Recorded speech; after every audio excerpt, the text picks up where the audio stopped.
La ONU quiere crear con declaraciones lo que en el terreno no funciona.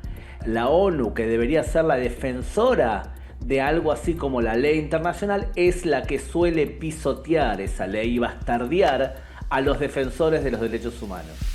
A ver, yo quizás soy un poco crítica con este organismo. Llevo 30 años en este país, me ha tocado en infinidad de ocasiones tener que viajar a Nueva York y escuchar siempre las mismas pamplinas, los mismos deseos y las mismas hipocresías. Y estoy cansada de que los medios de comunicación usen como siempre las medias tintas. Por eso quiero ir al grano contigo. Se habla de la creación de un Estado palestino. Bueno, podría ser. ¿Pero en qué condiciones? ¿Quién lo comandaría? ¿De qué Estado estamos hablando, Gabriel? Bueno, estamos hablando de un Estado que no sabemos cómo funcionaría, porque para poder ser un Estado debes tener cuatro condiciones: debe tener un territorio claro, una población clara, un gobierno efectivo y capacidad de tener relaciones internacionales. Eso es, según la ley, los cuatro principios de Montevideo. Palestina no cumple ninguna de las cuatro variables, quizás un poco la última.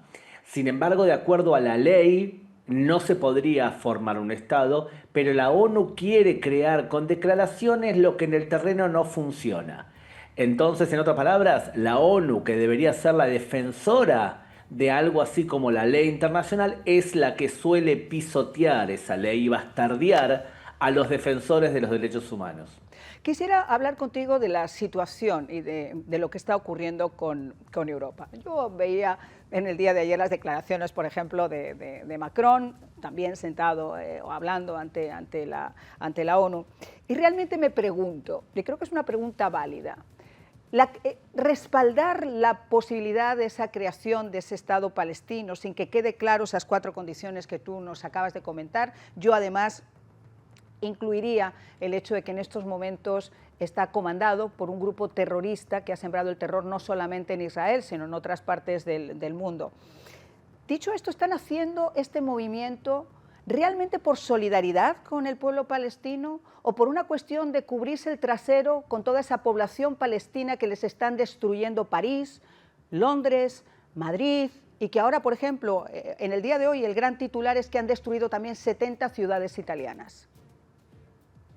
Es una alianza entre la extrema izquierda y el radicalismo islámico, o el Islam en general. Europa no puede hacer frente a la inmigración musulmana sin curarse de lo que es lo políticamente correcto.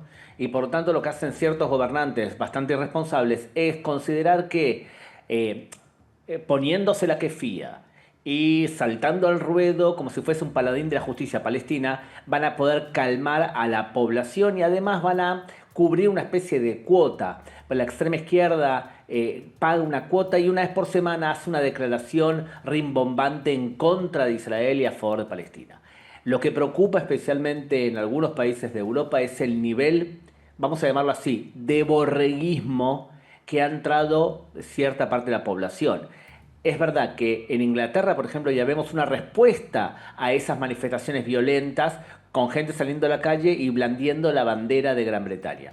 Pero tenés el antípoda de esto que es España, terreno que tú conoces y yo conozco muy bien, en donde los medios de comunicación se han transformado en pequeños Goebbels y la población española hoy, cuando levanta la bandera fanática palestina, y no digo que sean todos, pero sí hay una cantidad importante, nos hace recordar qué puede pasar cuando medios de comunicación taladran la cabeza de gente, como ocurrió en la Alemania nazi en los años 30.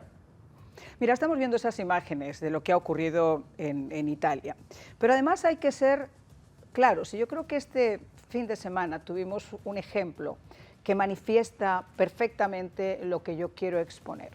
Tú puedes protestar, tú puedes exponer tu malestar, tú puedes exponer tu incomprensión, si lo quieres llamar así, tu dolor, si lo quieres llamar así, de una forma no violenta, de una forma pacífica, de una forma conversada, de una forma negociada. Lo que tú no puedes hacer es salir a las calles a saquear, a delinquir, a destruir el coche del pobre señor que ha llegado por la noche y lo ha dejado aparcado ahí y de repente te pasa una turba y te lanzan un cóctel molotov o te rompen todos los cristales, o la señora que se ha pasado 16 días trabajando para poder hacer su caja y que de repente le destruyen los escaparates y le saquean completamente ese pequeño negocio. Eso no está unido con una causa, es utilizar una causa como excusa para poder delinquir. Y eso es lo que estamos viendo ahora. Y estoy de acuerdo contigo en lo que dices de los medios de comunicación. Pero mientras tengan que vivir de una subvención que les da el gobierno, porque la parcelita, el pastel de la publicidad cada vez es más chiquitito, y estos medios sucumben y se arrodillan y se pliegan ante ese gobierno que los paga, y estoy hablando específicamente del caso de España, pero podría hablar de la RAI y podría hablar de medios también en el resto de Europa. Tenemos un problema muy grave, porque la gente cuando grita del río hasta el mar no sabe ni lo que es el río Jordán, ni lo que es el río Mediterráneo, ni lo que es el mar Mediterráneo. O sea, estamos ante ese problema, Gabriel, y el borreguismo que tú estás diciendo está en mayúsculas, así de grande, con neón. Sí, lo que ocurre es que cuando tú desde los medios de comunicación o desde el gobierno declaras como declaran Pedro Sánchez, Macron y demás, el radical islámico y también el radical de extrema izquierda, que está perdiendo la discusión cultural, se ve envalentonado y sale a las calles a destruir cosas. Porque a ver, si viene un Pedro Sánchez y me dice que Israel está haciendo un genocidio, que está bien utilizar la fuerza para evitar eso, entonces el manifestante español va a salir a la Vuelta Ciclista España y va a intentar atentar contra el pobre deportista y evitar que se termine la Vuelta a España como una forma de protesta legítima. Entonces la violencia que vemos no se va a curar declarando un Estado que no se va a formar a través de declaraciones. Se va a curar cuando se cure esa sociedad de ciertos patrones de conducta problemáticos. No digo que se cure de antisemitismo, porque antisemitismo, la relación con respecto a Israel, tiene que ver con antisemitismo que tiene 2000 años de historia. Digo que se cure en que gobiernos sean gobiernos sólidos y no un nido de corruptos que para mantenerse en el poder hacen este tipo de maniobras. Mira, uno puede estar en acuerdo o en desacuerdo con algunas de las políticas de Netanyahu o decisiones que tiene Netanyahu. Uno puede escuchar incluso que algunas de las cosas que está haciendo son para mantenerse en el poder. Pero aquí hay una verdad que impera por encima de cualquier cosa, y son los secuestrados que todavía tiene un grupo terrorista como Hamas en su poder.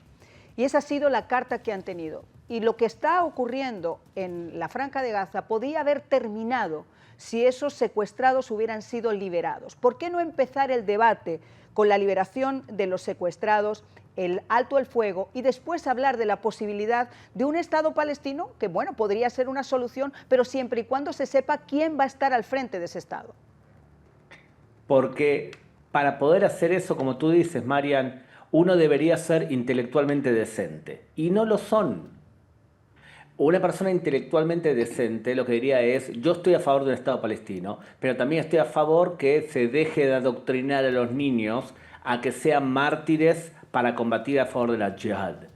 Una persona que sea intelectualmente sana entendería que no es un conflicto por tierra, es un conflicto religioso en donde el radicalismo islámico está en contra de la cultura judeo-cristiana. Esa honestidad intelectual no la tienen ni en el radicalismo islámico, ni en las extremas izquierdas, y a veces tampoco las izquierdas, y por supuesto que no las extremas derechas tampoco. Por eso es importante derrotar en ese debate cultural. Y lo que va a provocar esa derrota que están sufriendo, de hecho, en universidades y demás, es que la impotencia por no poder, por perder el monopolio que tenían en universidades y en medios de comunicación, provoca atentados como el de Charlie Kirk. Porque cuando perdés el poder y ya no podés decidir que todos los profesores de la universidad pública sean universalistas de izquierda, y cuando ya perdés el debate por los medios de comunicación no te prenden el televisor porque está diciendo pavadas de hace 10 años, entonces la impotencia te lleva a actuar con violencia.